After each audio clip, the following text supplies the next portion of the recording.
hitman, pull out the hitman. I'm a hitman, pull out the hitman.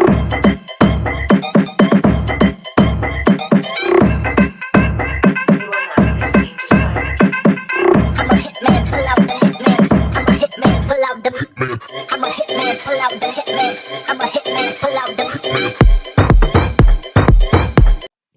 Hi everyone, it's Killshot99 Gaming. This is The Walking Dead Season 11, Episode number 2. We're going to do some live fan reactions, and it is absolutely great to see all of you guys again. And we're just going to kick this thing off. What did you guys think about tonight's episode? I am ready to talk about it, but before we do, we're going to do what we always do. Give me a rating from a 1 to a 10. I want to see who is bold enough to put their numbers out there. Who thinks it was a awesome episode? Who thought it was just kind of 7s and 8s? That's what I want to see. 9.5. Jade, nice. I love seeing the high scores. Maggie B, great seeing you again. Maggie B is going to give it a 10. Julia's going to give it an 8. E Beach 8.5. I was lolling along until the end. Now the end certainly kicked it up really good. I see Trigger with a 9, Big Tree 9.5, Samantha 9. Bryn Gilligan. I'm loving these high scores. You know what? Last week there was some disappointment with the because I guess it was a premiere and people thought, well, hey, premiere should be phenomenal, and there were some average scores. But tonight looks like people enjoyed it a little bit more. So I have to tell you, a lot of. I initially was going to score it a little lower. I was coming in at around an 8.5, but the end certainly boosted it up. I'll tell you why. Maggie was going like Morgan Speech City there for a while. I thought there was a lot of storytelling in the episode. It was almost like a campfire event, telling ghost stories around the campfire. And then, the people who kind of left, and then, you know what? I might as well give it a 10 because Gage died. I was not a fan of Gage. So he had a long overdue death. But what do you guys think? You guys think that Maggie and Negan are starting to sort of bury the hatchet a little bit?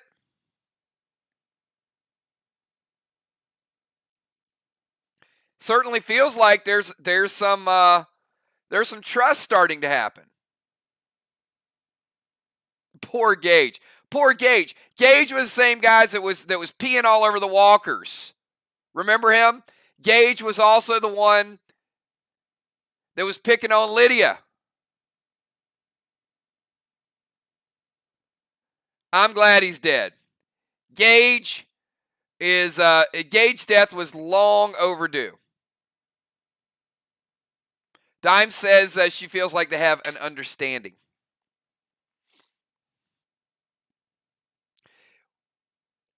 Well, I will tell you, as long and as drawn out as the story was that painted all the violence, there was some meaning. And I think Maggie telling that story to the group made her realize that Negan is redeemed.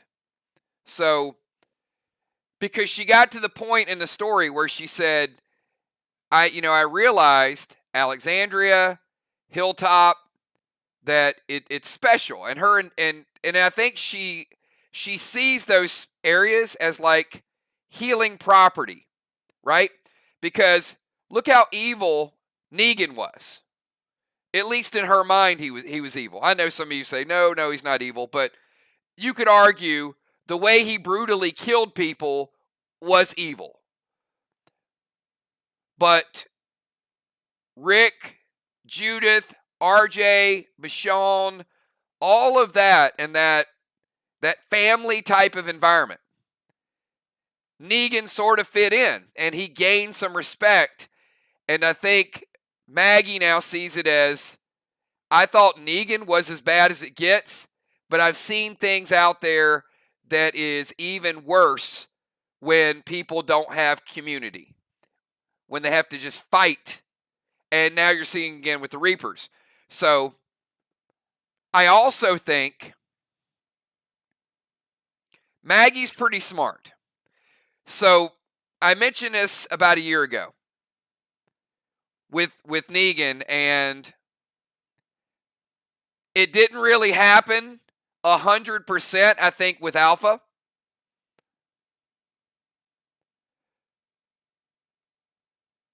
But it already looks like the way they're talking about this violence and somebody with their throat ripped out, their tongue cut off, their arms cut off, their legs cut off, that there's some crazy, crazy violence out there. Is it possible that Maggie knows how brutal the Pope and the Reapers are, and she is going to unleash the Negan because it is going to take somebody like him to beat this group or to die for the group? Do you guys think that maybe Negan, and I don't mean Negan in Alexandria, I think Maggie thinks she needs old Negan in order to deal with what they're about to deal with. So, and I said this to you guys last week, I think the Negan arc is going to come full circle. Now, doesn't mean he's ever going to be able to control it, because you know what? Once Negan goes nuts again, he might be gone forever. But I almost feel like that's a risk that Maggie is willing to take. She has the ability to play chess and to have pawns. And Negan would not be a pawn, but he might be a rook or a knight or a bishop or something with a little bit more fighting power.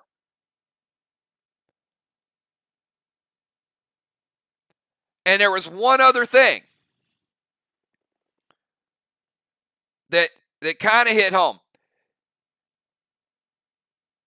When Maggie, see if you guys caught this, because I felt something here.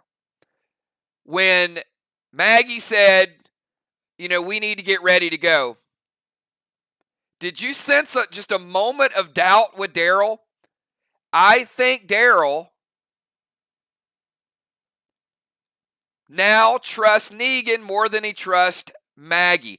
I think Daryl thinks that Maggie is up to something. There was just that brief moment where he kind of looked down, almost as if he was doubting Maggie's leadership. And I almost feel like Daryl has gotten to know Negan a little bit more in Alexandria. And he's fought beside him. And I think Maggie is up to something. There's more to this story she's not telling people. But there's something very bizarre with the Maggie, Daryl, and Negan dynamic.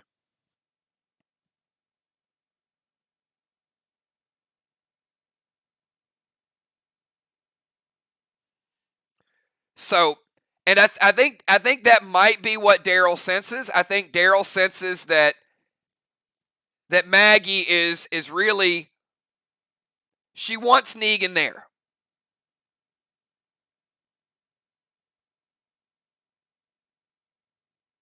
Well, I'm going to say no to that, Jesus. I don't think Maggie is a part of the group and she's leading them into a goose chase.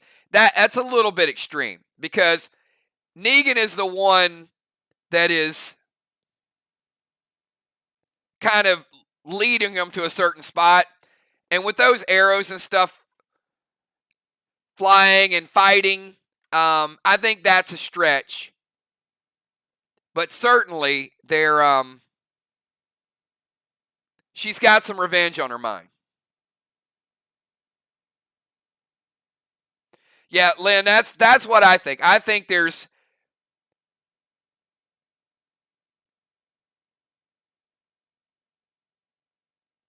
there's some more punishment with the Reapers.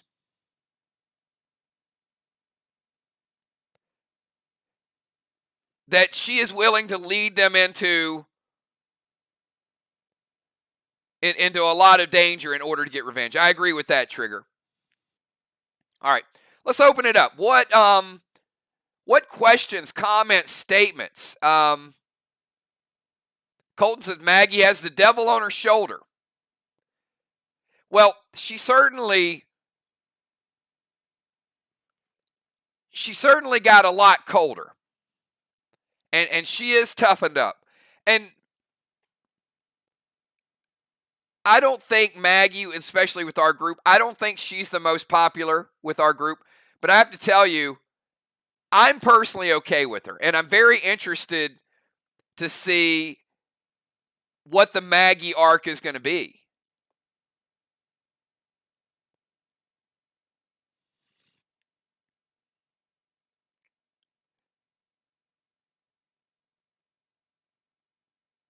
I like her toughness. I really do.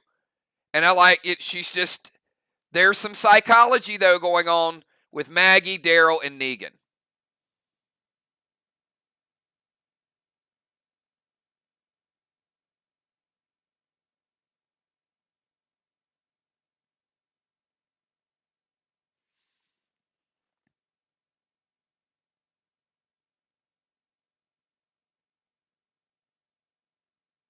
All right, let's get a few of your questions, because these are just the raw reactions, and I did think tonight was better, even though there were kind of those moments of speeches, because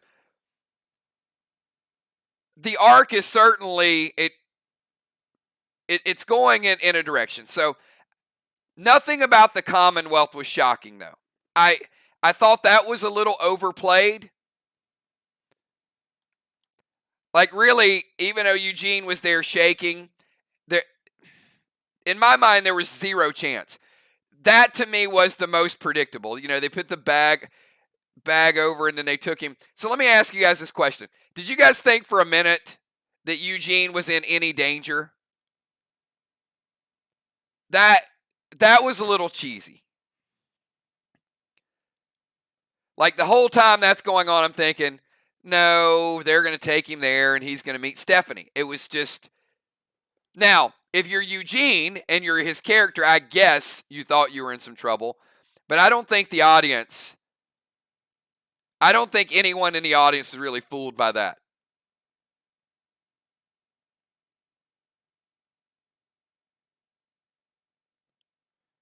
And, you know, part of it is Ezekiel was gone, Yumiko got coffee, Princess was giggling, and Eugene was the only one that was just nervous throughout it. And, you know, and I think that's why initially I probably came up with an 8.5, because The Walking Dead always gives us, like, that last 5 minutes or so is always really good to keep you at the edge of your seat. So let me do this. Let me talk about the things that I thought were, and I won't go on too long with this, but the reason I was a little hesitant to score it higher in the beginning was we knew Maggie was alive.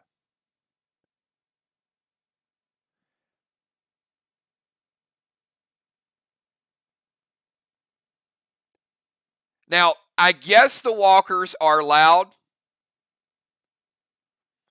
but there were a few things that I have to do this that just didn't make sense. Am I the only one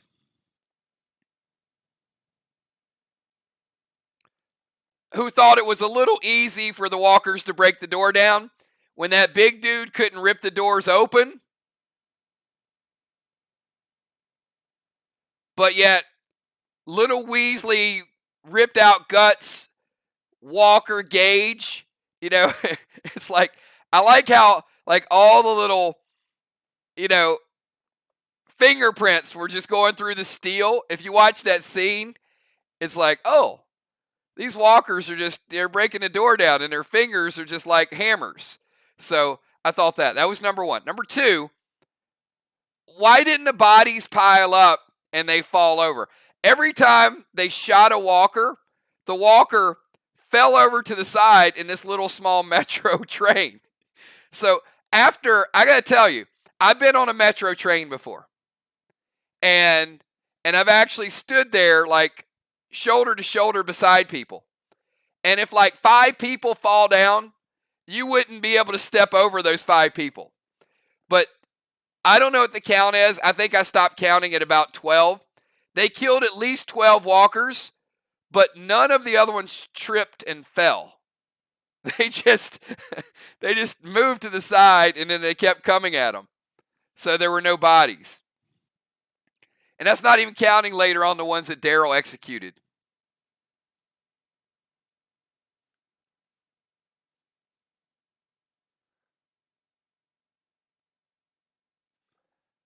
So those were a couple of things. But I liked it. Even though, there wasn't a lot of realism in that.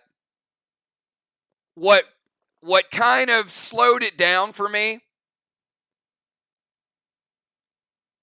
was I wasn't at the edge of my seat with Maggie's story. However, I will say this. When she got to the part, like, almost like boxing Helena type of story of arms and legs missing and everything, it was very descriptive and brutal. So when she got to that part of it, and Lauren Cohan's a very good storyteller. I love her acting skills. So I thought it was a slow start to the story, but when she got kind of to the violence in the story, I was very interested.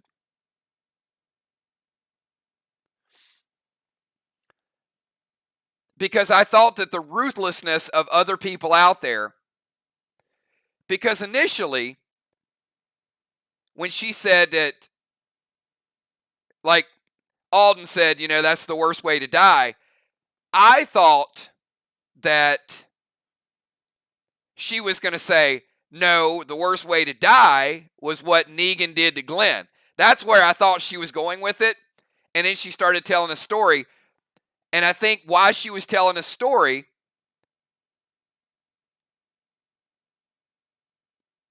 I don't want to put words in her mouth, but I almost feel like that story was for several different reasons. It might have also been for us, the audience, to hear Maggie talk about something which lessens the impact of what she experienced with Glenn. Did you guys agree with that statement? That so far for me, the worst death ever, and I rate it like this, okay? The worst scene ever in Walking Dead history was the comic book with the governor and Michonne. To me, that by far trumps everything. Like, just the sexual abuse and the torture and everything. The governor and Michonne and what Michonne did back to the governor. Now, on the TV show, it was nowhere near that. But to me, there is nothing more vivid and horrifying than those two. In the TV show, you've got probably Herschel's decapitation and Glenn are pretty close. But I would probably say Glenn is the worst, maybe Herschel is second, and then all of the things that Alpha did probably third, and maybe we'll see something equivalent to that.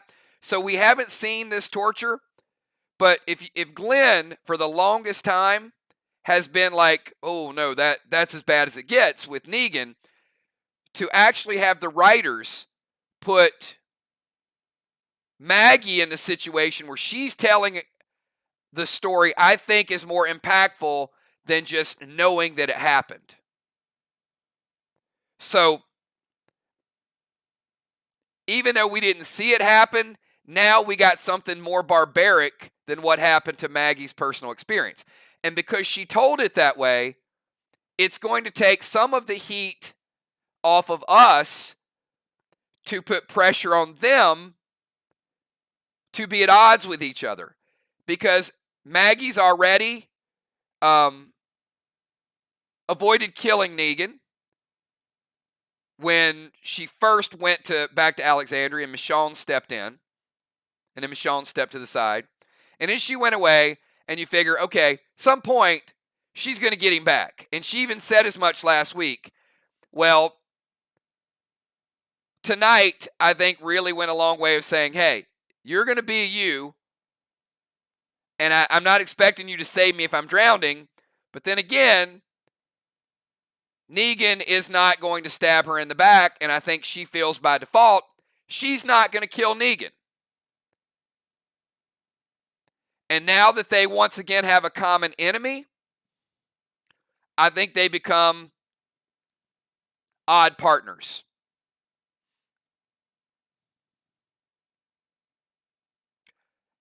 But I will say this. Mark it down. All right. If you guys want a kill shot, bold prediction, super bold prediction, give me a 999, and I'm going to give you something before the end of the season. You can circle it. You can write it down. This will happen because we saw it tonight. And I'm going to give you one of two things guaranteed to happen before the end of the season. Okay. I don't know which one's going to happen. Maybe you guys can help me figure this one out. Because you know what? They showed the episode a week early, so we can't really do bold predictions like we used to be able to do them, so we got to do them a little bit differently. So,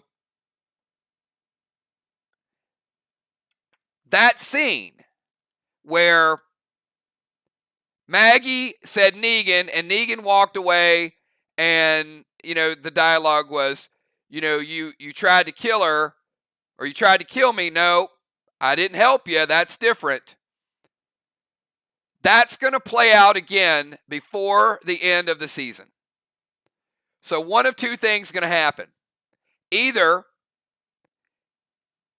Negan will die before the end of the season, and if he does die, if Maggie will turn away from him when she has an opportunity to help him, just like he did to her. That's one option. Or that will play out in a similar fashion, and Maggie will help him, keeping him around. But one of two things is going to happen. Either Negan's going to die and that scene is going to repeat itself, or Negan's going to be in a situation where Maggie has to save him. And that will be the final redemption of Negan. So he either dies that way, or we come to terms with the fact that the two of them are always going to coexist. So write that down. This situation, it's too big of a moment just to have her falling down from a metro train and then living. It's too big of a moment, and I think it'll play out really, really well. That's my bold prediction.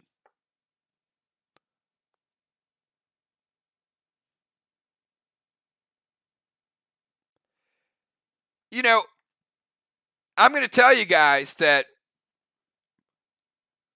the mood to Maggie has changed. People are warming up.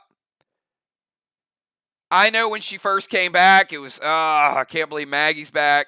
And then last week, it was like, I don't care if she dies. The thing is, the writers are really, really powerful. And the more the group does things together, the more she's accepted. But I would equivocate Maggie right now. You guys remember Carol and Henry, and she set the Saviors on fire.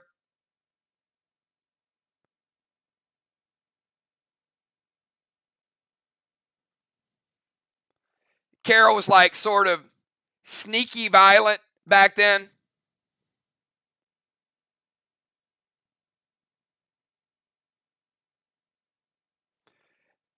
To me, that's where Maggie is right now.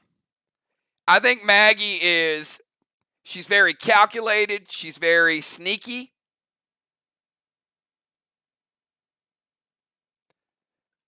But she's got a plan. It's just Daryl is very wise, and I think Daryl's starting to see through it.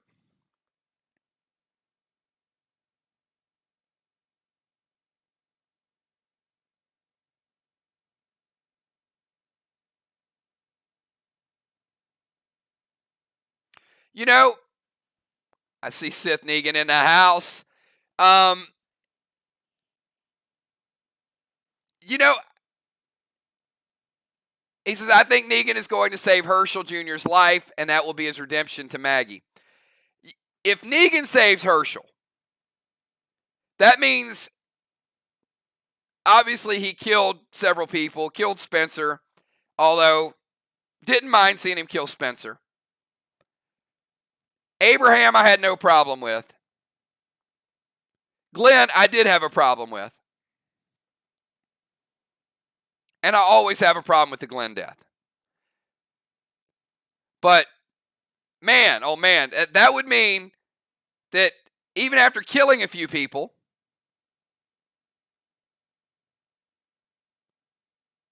and I'm going to say this again, the bat was not stopping. Negan was already in the downswing with Carl. So he was going to kill Carl. But since that moment, he saved Dog, he saved Judith, he killed Alpha. If he saves Herschel, this man should become like a disciple.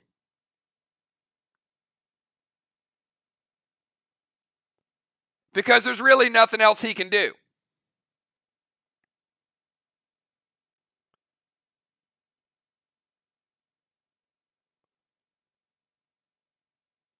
Yeah, Gage has never. See here, you know what's an example?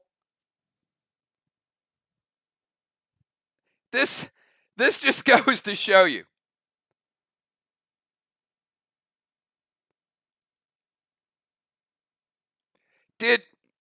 Did Gage kill anybody?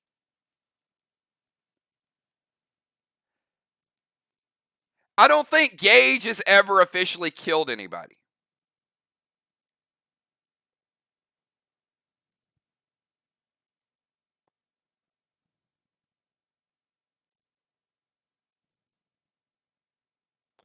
But what's funny is, it just goes to show you, Gage can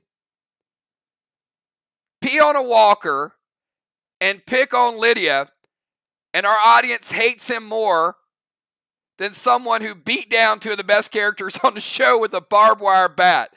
I mean, we're a funny group, right? I mean, at least the long-haired hippie dude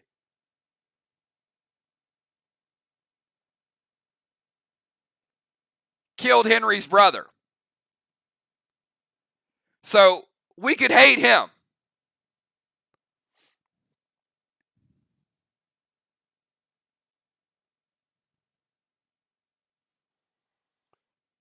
But Gage, I don't like Gage either. And I got no problem with Gage dying. And in fact, I thought it was a very, very visual, appropriate death.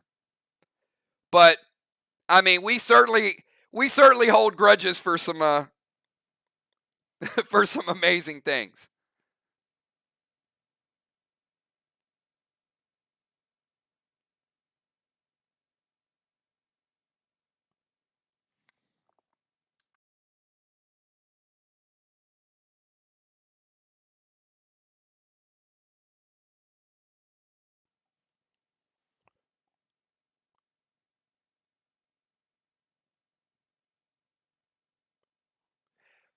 Well, at the time,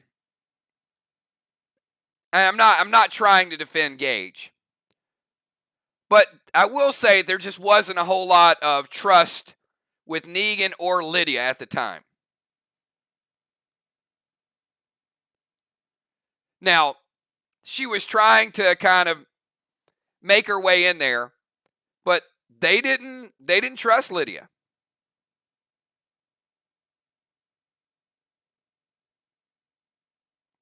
But that's a topic for a whole different conversation. The Reapers look they look pretty cool.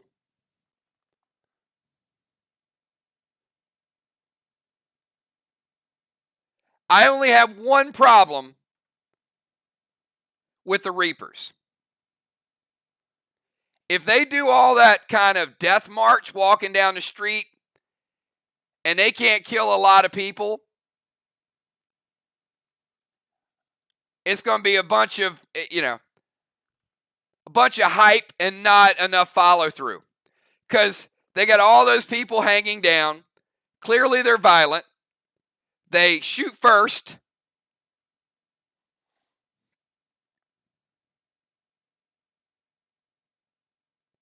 And I think I might be pretty excited to see Father G next week.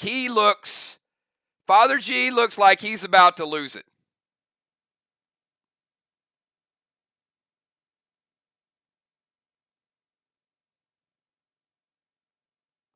All right.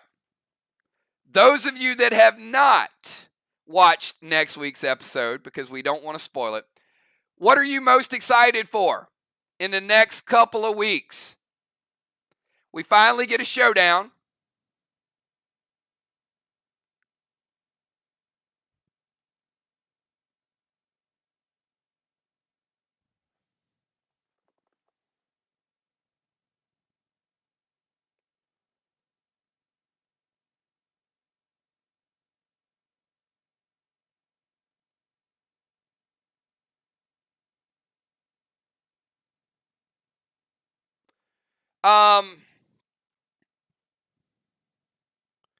I think Sith Negan, I think C. Thomas Howell was the one that just got shot by the Reapers. He's been with them for a while. The first time we saw him, I think, was when Maggie went on hiatus. He rode up like Don Quixote on a horse. And I think that's when Michonne was going back to Hilltop.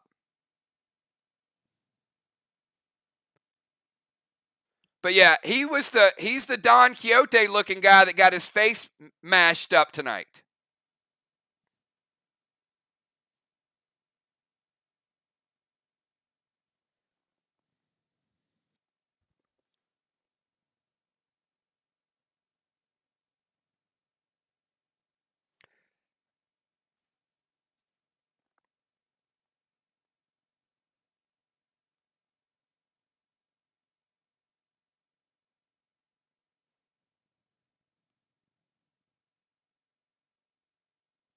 Now, there was somebody in the credits named Bear somebody. Is that like a one of those? So maybe the bear guy, I don't know. Maybe that's the Pope.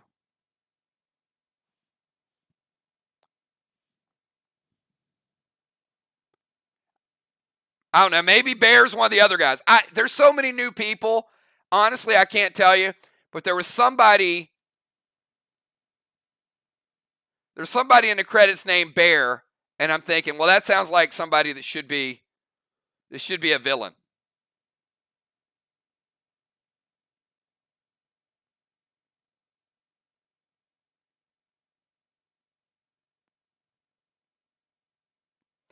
Ecom says, I like Darker Maggie. I like the fact that Maggie and Negan got to work together.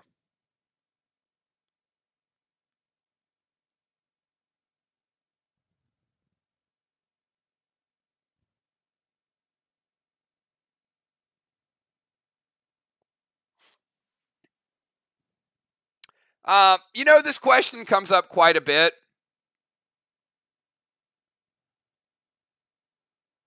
Is,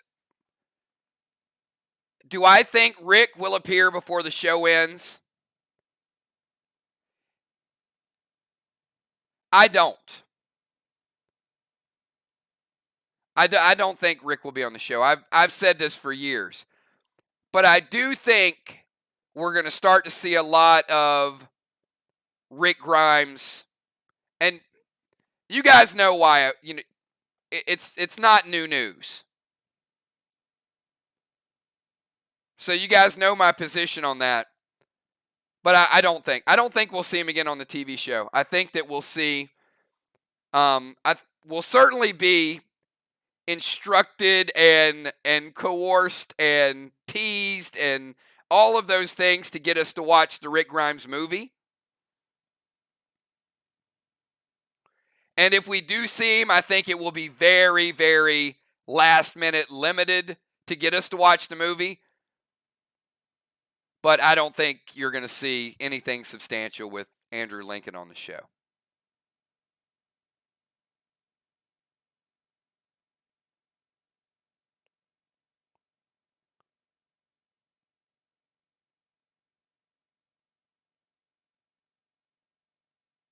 Well, for Father G to say basically God doesn't exist anymore, that's going to be, there's a storyline to that.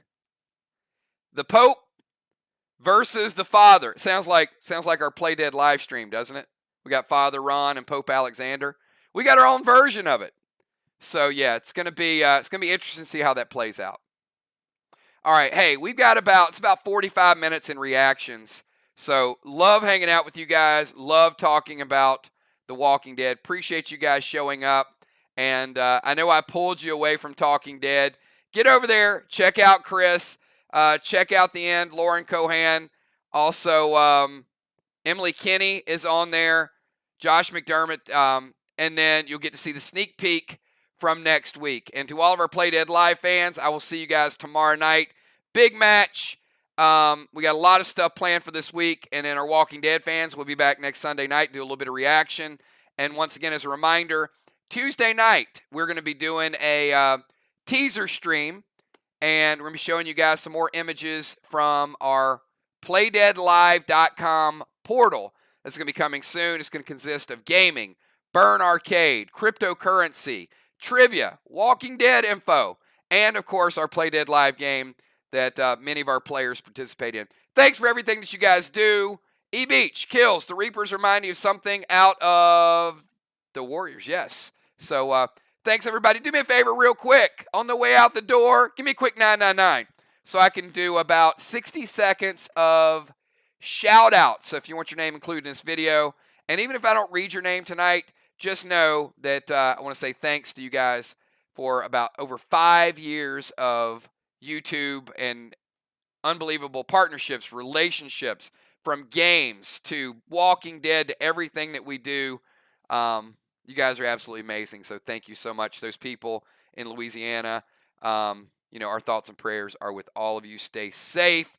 I got a big shout out to Big Tree, Heart of Nixie, Moonshot, Samantha Coombs, Deadly Dimes, Crimson Tide Priestess, Diana C., Lynn Nesvik, Gemstone, Trigger, our moderators, Julia, Amy, and Kel. Thank you so much, Michelle M. Look at the green team right there, too. That is our membership group. Thank you. You guys have been around so long, and I appreciate everything that you guys do. Sith Negan, Bryn Gilligan, long time supporter of the channel as well. Eric, I see you. Thank you so much. Colton, thank you. Colton says, missed your voice. And you know what? We're always here. So, again, even if you guys are not gamers and we're not talking about The Walking Dead, you can certainly pop in and say hello to some of our group. We absolutely love seeing you guys. So, Tainted, thank you so much. Appreciate you being here. And once again, if I didn't give you a shout out, if I missed you, know that everything that you guys do is greatly appreciated. I will see the gamers tomorrow night at 8:45. And to the rest of you, go watch Talking Dead, and I will see you guys throughout the week. Have a good one. Peace.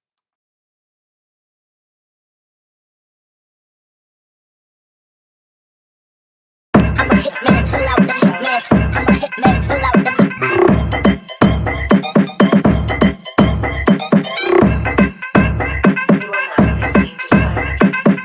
I'm a hitman, pull out the hitman. I'm a hitman, pull out the hitman. I'm a hitman, pull out the hitman. I'm a hitman, pull out the hitman.